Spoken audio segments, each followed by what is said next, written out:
Շնորհակալություն այդ թանկարժեք տեղեկատվության համար, բայց մենք ծանոթ ենք օրակարգին, եւ քանի որ այս հարցը ընդգրկվել է օրակարգում, նշանակում է քննարկվել է եւ ստացել է դրական եզրակացություն։ Ես մի քիչ ավելի առարկայական հարց տամ, որը արդեն մի քիչ տեղեկություն է պահանջում։ Տիկին օրենքի հեղինակը, համահեղինակը, կարծում եմ երկու համահեղինակները, հետաքրքիր բան ասեցին, դե վարչապետը գնացել է եւ դրա համար ծախս է։ Եթե չեմ սխալվում, Նիկոլ Փաշինյանը ոչ վաղ, մի ամսվա մեջ կամ երկու ամիս չեմ հիշում, գնացել էր նաեւ Մկոյի թատրոնի ներկայացման, ինքը այցելել է։ Մկո չէ, Մկրտիչ Արզումանյան։ Ինքը հանրությանը դրան այդպես հայտնի, բայց լավ, Մկրտիչ Արզումանյանին։ Ինչ եք կարծում, կամ դուք տեղեկություն ունեք այդ թատրոնին բեմադրությանը գումար հատկացվել է, թե չէ, թե ուղղակի վարչապետը գնացել է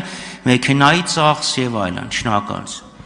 Շնորհակալ եմ հարցի համար, պարոն Խաչատրյան, շատ խորհրդանշական է, որ հարցը հենց ինձ եք ուղղում, ենթադրում եմ, տեսել եք լուսանկարներում, որ ես ներկա եմ այդ ներկայացմանը, պիտի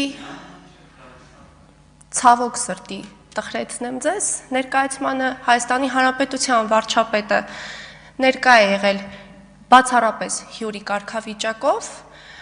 վարչապետին հրավիրել է հանդարտ մշակութային այգու հիմնադիր դերասան Տիգրանը Գյուլումյան, որին վարչապետը, այո, հիմա ընդդիմությունը կսկսի թիրախավորել նաև Տիգրանին Գյուլումյան, ներողություն եմ խնդրում այս ամբիոնից, նախապես տրամադրելով դրան պարոն Գյուլումյանին, ընդ որում, եթե չեմ սխալվում, աշխատանքային օրվա ավարտին էր դա տեղի ունեցել, արդեն գուցե որպեսզի շփոթ չառաջանա նաև, այս պահին չեմ հիշում, դետալների մեջ չեմ մտնի, վարչապետը որպես Հայաստանի Հանրապետության վարչապետ ի պաշտոն է հրավիրված է եղել, մասնակցել է ներկայացմանը եւ առիթից օգտվելով ցավում եմ, որ թիրախավորվեց թե դերասանը, թե ներկայացման բովանդակությունը, որը բնավ կապ չուներ այն ամենի հետ, ինչի ականատեսը դարձանք այդ օրերին, հուսամ կբավարարեց իմ պատասխանը։ Համեցեք, արձական։ Եթե լսում էիք ինձ Իհարկե լսում էի համակ ուշադրությամբ, բայց Տիկին Ղազարյանի ասած հետևյալն է, վարչապետը մասնակցել է։ Հիմա ակնհայտ է, որ եթե մարդը գնում է ինչ-որ տեղ ելույթ է ունենում, ինքը պետք է հրավիրվի, որովհետև օրինակ ամսի 31-ին բանկերի միությունը կապանոն միջոցառում է անում եւ կարծում եմ, եթե հրավեր չլինի, հազիվ թե գնա։ Այնպես որ հրավիրել են, դրա համար գնացել է։ Լավ է նարի հրավիրել են, գնացել է իր գործն է, հենց ուրիշ բան եմ ուզում ասեմ։ Տիկին Ղազարյանն ասեց, միջոցառումներին, որտեղ ինքը մասնակցում է, արարողակարգային ծախս է լինում։ Ես խոսում էի, ոչ թե արարողակարգային ծախս, օրինակ աշխատանքից հետո ենթադրում եմ անվտանգության աշխատողներին օրինակ հավելավճար է վճարվել։ Ես խոսքը գնում եմ նրան, միջոցառմանը ինքը մասնակցել է այդ դասընթացների շարքին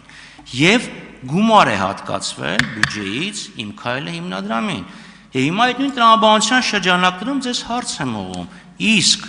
Մկրտիչ Արզումանյանի եւ թատրոնին գումար հատկացվել է, թե չէ։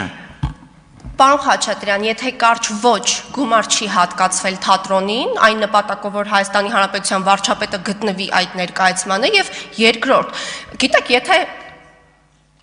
խորանանք, թե ինչ եք դուք ուզում ասել, տպավորությունը, որ ինչ վարչապետ ինչ պետք է աներ, պիտի հանդարտ մշակութային այգու ղեկավարությունը կամ այսպես ասած ներդրողները պիտի տրանսպորտ ուղարկեին վարչապետի համար, պիտի գնային ուղեկցեին, մինչև վերջ խնդրում եմ, պիտի գնային ինչով սպրինտերով այսպես ասած բերեին վարչապետին կամ վարչապետը ոդկով պիտի գնար այդ ներկա, ինչ որ բնականաբար շատ կարծում տրիվիալ բանի մասին ենք խոսում, շատ բանալ, հա, որ վարչապետը հասնելով բյուրական որոշակի ռեսուրս պիտի ծախսվեր, դա ենթադրում է, եթե լավ այսքան եք ուզում մանրանանք,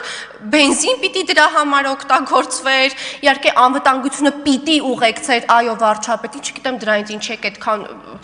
իհարկե խոսքս ձեզ չի վերաբերում, ընդդիմությունը չի այդքան ցնցումների մեջ ընկնում, որ վարչապետին ուղեկցում են, երեք էլ մեկը ասում էր ամենապաշտպանված մարդկանցից մեկն է վարչապետը, այո, դե կներեք։ Շնորհակալություն։ Հարգելի գործընկերներ, հարցի քննարկումը կշարունակենք ընդմիջումից հետո։